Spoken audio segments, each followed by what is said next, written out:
The Book of the Damned, by Charles Hoyfort, Chapter 17H. As to darknesses that have fallen upon vast areas, conventionalities, smoke from forest fires. In the United States Forest Service Bulletin, number 117, F.G. Plummer gives a list of 18 darknesses that have occurred in the United States and Canada. He is one of the primitives, but I should say that his dogmatism is shaken by vibrations from the new dominant. His difficulty, which he acknowledges, but which he would have disregarded had he written a decade or so earlier, is the profundity of some of these obscurations. He says that mere smokiness cannot account for such awe-inspiring dark days. So he conceives of eddies in the air, concentrating the smoke from forest fires. Then, in the inconsistency or discord of all quasi-intellection that is striving for consistency or harmony, he tells of the vastness of some of these darknesses. Of course, Mr. Plummer did not really think upon this subject, but one does feel that he might have approximated higher to real thinking than by speaking of concentration and then listing data of enormous area, or the opposite of circumstances of concentration, because, of his 19 instances, 9 are set down as covering all New England.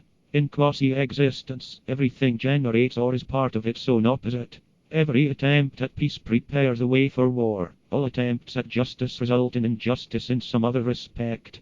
So Mr. Plummer's attempt to bring order into his data, with the explanation of darkness caused by smoke from forest fires, results in such confusion that he ends up by saying that these daytime darknesses have occurred often with little or no turbidity of the air near the Earth's surface, or with no evidence at all of smoke, except that there is almost always a forest fire somewhere.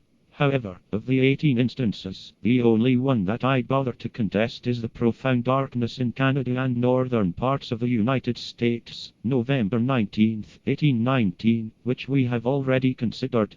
Its concomitants: lights in the sky, fall of a black substance, shocks like those of an earthquake. In this instance, the only available forest fire was one to the south of the Ohio River. For all I know, soot from a very great fire south of the Ohio might fall in Montreal, Canada, and conceivably, by some freak of reflection, light from it might be seen in Montreal, but the earthquake is not assimilable with a forest fire.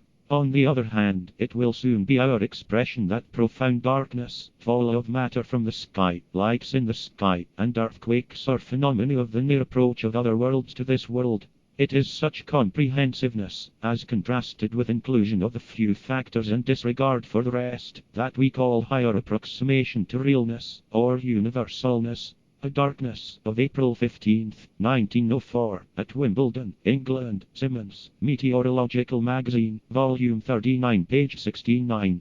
It came from a smokeless region. No rain, no thunder, lasted 10 minutes, too dark to go even out in the open.